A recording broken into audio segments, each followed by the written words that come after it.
প্রিয় ছাত্রছাত্রীরা, আজকের আলোচ্য বিষয় হচ্ছে এমন একটা বিষয় যে বিষয়টাকে আমরা খুব একটা গুরুত্ব দিই না 11-12-এ, কিন্তু বইয়ে একটা পাতাতে থাকলেও কিছুটা অবশ্যই এটা আছে। আসলে কম্পিটিটিভ এক্সামে এটার প্রয়োজনীয়তা মাঝে মাঝে চলে আসে। তো সেই জন্যই এই বিষয়টা সম্পর্কে আমাদের হালকা একটা জ্ঞান রাখার প্রয়োজনীয়তা অবশ্যই আছে। সেটা হচ্ছে ভেক্টরের ট্রিপল প্রোডাক্ট। ভেক্টরের ট্রিপল প্রোডাক্ট মানে বুঝতেই পারছো যে তিনটে ভেক্টরের গুণ, এটাকে ভেক্টরের ত্রৈধ গুণও বলা হয়। আজকে আমরা জাস্ট এর হালকা একটা আইডিয়া নেব, বেসিক যে আইডিয়াটা, এবং তার উপর বেস করে সহজ সরল দু একটা ম্যাথ করব।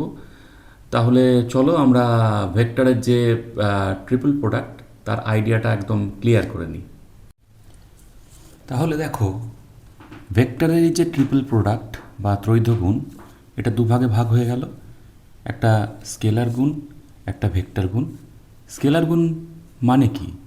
মানে এই তিনটে ভেক্টরের মধ্যেই বিশেষ রকমের গুণ করার পরে যে রেজাল্টটা আসবে সেটা অবশ্যই স্কেলার হবে। আর ভেক্টর গুণে কি হবে? ট্রিপল প্রোডাক্ট করার পরে যে রেজাল্টটা আসবে সেটা ভেক্টর হবে। এবার হিসেবে আসি। ধরে নেওয়া যাক তিনটে ভেক্টর এ বি সি ধরা হয়েছে। ত্রিমাত্রিক দেশে ধরা হয়েছে ভেক্টরগুলোকে। যেমন এ ভেক্টর হচ্ছে x1 i, মানে আমি আর বলছি না, দেখতেই পাচ্ছ কী রূপে ধরা হয়েছে। ভেক্টর তিনটে ত্রিমাত্রিক দেশে প্রকাশিত আছে। এবার ত্রৈধগুণ, কোন ত্রৈধগুণ? না স্কেলার ত্রৈধগুণ হিসেবে আমরা এইটা লিখি, A vector dot B vector cross C vector. এবার এ বি সি এদের জায়গা তুমি ইন্টারচেঞ্জ করে লিখতে পারো, সেটা কোনো ব্যাপার নেই। এটাকে স্কেলার ত্রৈধগুণ কেন বলছি সেটা বোঝো। বি ক্রস সি এটা কখনোই স্কেলার হবে না, এটা তো ভেক্টর হবে। সেই ভেক্টরটার সঙ্গে যখন এ ভেক্টরে ডট গুণ করছি, আলটিমেটলি আমরা কি পাচ্ছি? একটা কিন্তু স্কেলার পাচ্ছি। সেই জন্য এই রকমের গুণটাকে আমরা স্কেলার ত্রৈধগুণ বলি। এবার তুমি করতেই পারো বি ভেক্টর ডট ব্র্যাকেটে এ ক্রস সি, করতে পারো, কোনো অসুবিধা নেই। আমি এটার অ্যান্সারটা কী হয় সেটা তোমাদের বলছি।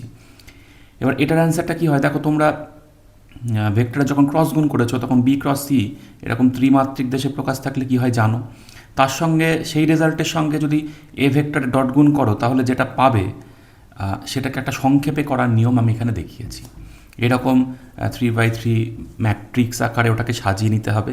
কোনগুলোকে? ওদের সহগগুলোকে, মানে i, j, k সহগগুলোকে। এই কী ক্রমে সাজাবো? দেখো, প্রথমে এ ভেক্টর আছে, তাহলে এ ভেক্টরের যে i, j সহগগুলোকে আগে লিখেছি, তারপরে বি এল লিখেছি, তারপরে সি এল লিখেছি। তুমি যদি C dot A cross B করতে, তাহলে সি এরটাকে তোমাকে আগে লিখতে হতো।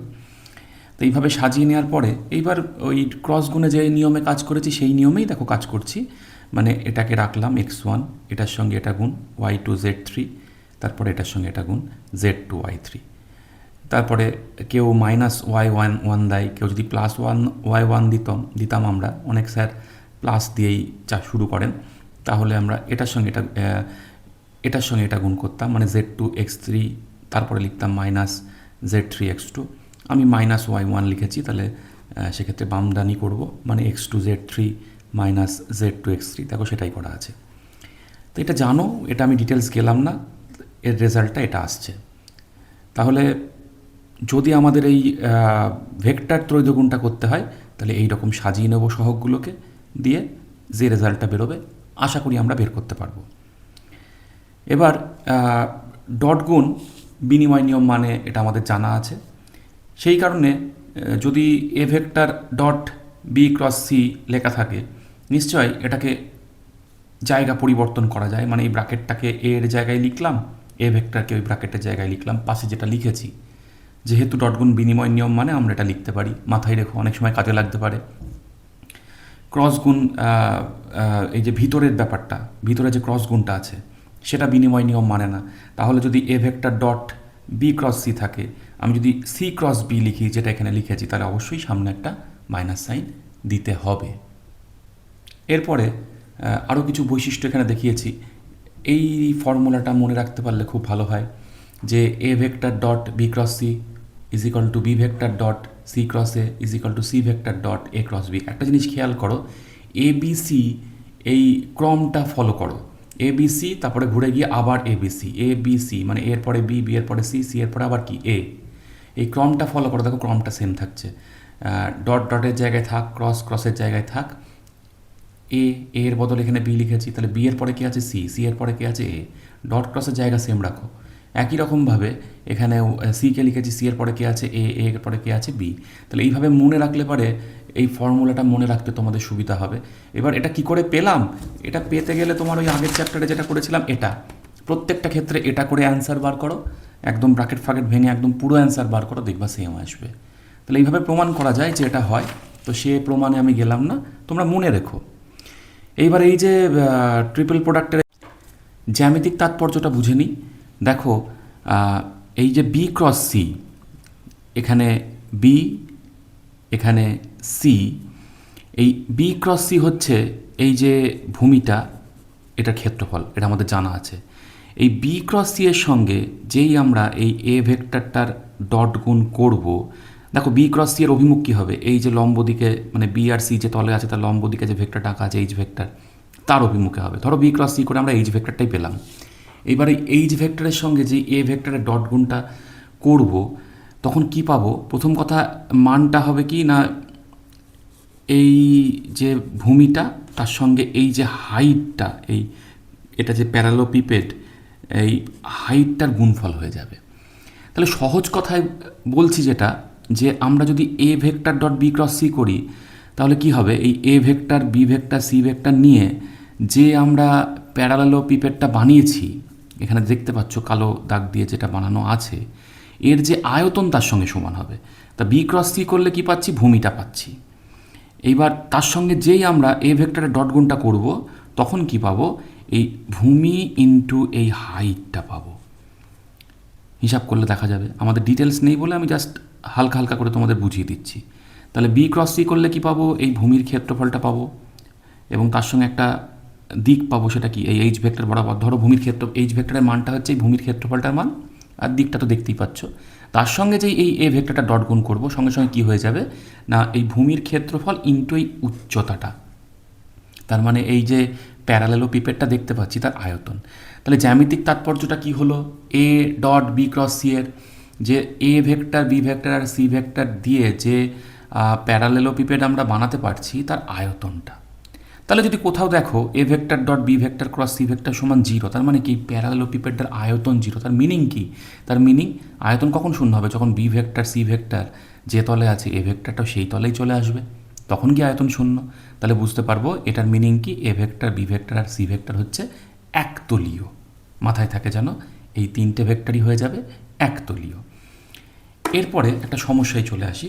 ধরো এরকম একটা সমস্যা দিয়েছে, দিয়ে এর রেজাল্টটা বার করতে দিয়েছে,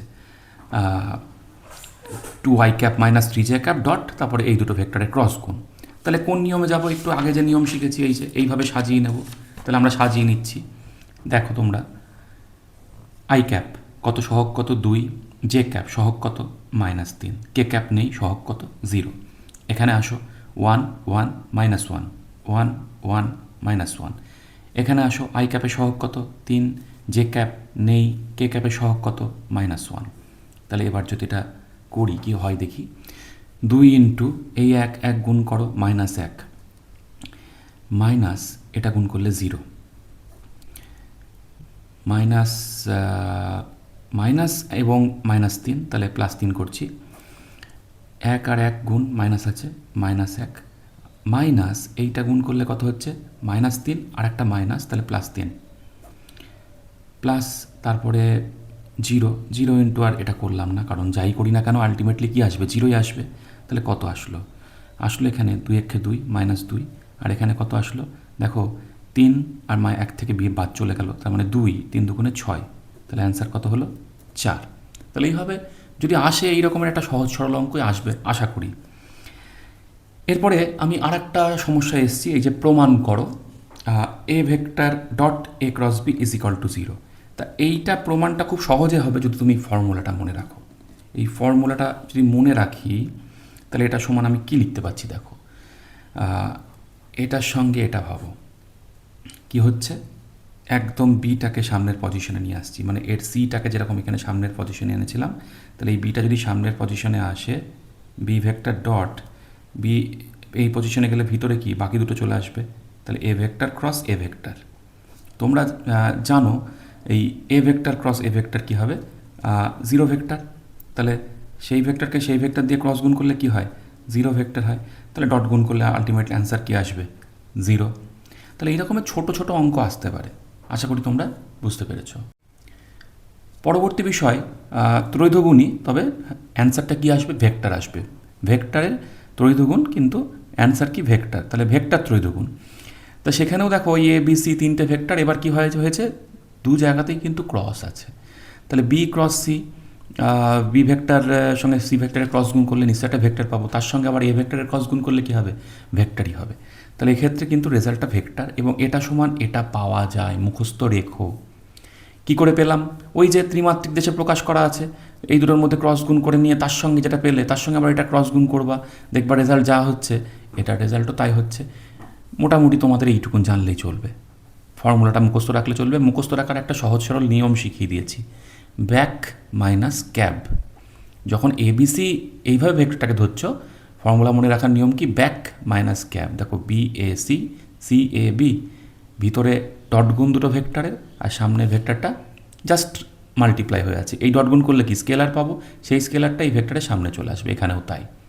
তাহলে এইভাবে মানটা মনে রেখো। আর এখানে যেটা বুঝিয়েছি যে এ ভেক্টর ক্রস, যদি আমরা এই এ ক্রস অন্য একটা ভেক্টর আমি যদি উল্টে লিখি, যেহেতু বিনিময় নিয়ম মানে না, সামনে মাইনাস আসবে, উল্টে লিখেছি দেখো। আবার যদি এটাকে আবার উল্টে লিখি, আবার একটা মাইনাস বেরোবে। তার মানে এটা সমান এটা লেখা যায়, যেন মনে হচ্ছে, খেয়াল করো এই সিটা ঘুরে চলে আসলো, এই বি ক্রস সিটা ঘুরে যেন এদিকে চলে আসলো সামনে, তাই না? আর এটা চলে গেল ওদিকে, ব্র্যাকেটটাও যেন সামনে চলে আসলো। তাহলে এইভাবে এটা মাথায় রেখো যে এটা সমান এটা লেখা যায়। তাহলে আশা করি তোমরা আন্দাজটা পেয়েছো যে ফর্মুলাগুলো কী, এবং এর সাহায্যে সিম্পল কিছু ম্যাথ কয়েকটা দেখালামও, এর ওপর বেস করে সেরকম হয়তো এই ফর্মুলা দিয়েই ম্যাথ আসতে পারে। এইগুলো প্র্যাকটিস করলে আশা করি তোমরা কম্পিটিটিভ এক্সামের ম্যাথগুলো পেরে যাবে। তাহলে আজকে আর দূরই, কোনো সমস্যা থাকলে অবশ্যই কমেন্টে জানাবে। তার সঙ্গে সঙ্গে তোমাদের সুবিধার জন্যই ভিডিওগুলো করেছি, যাতে সকলের কাছে পৌঁছোই, তার জন্য অবশ্যই শেয়ার করে দেবে।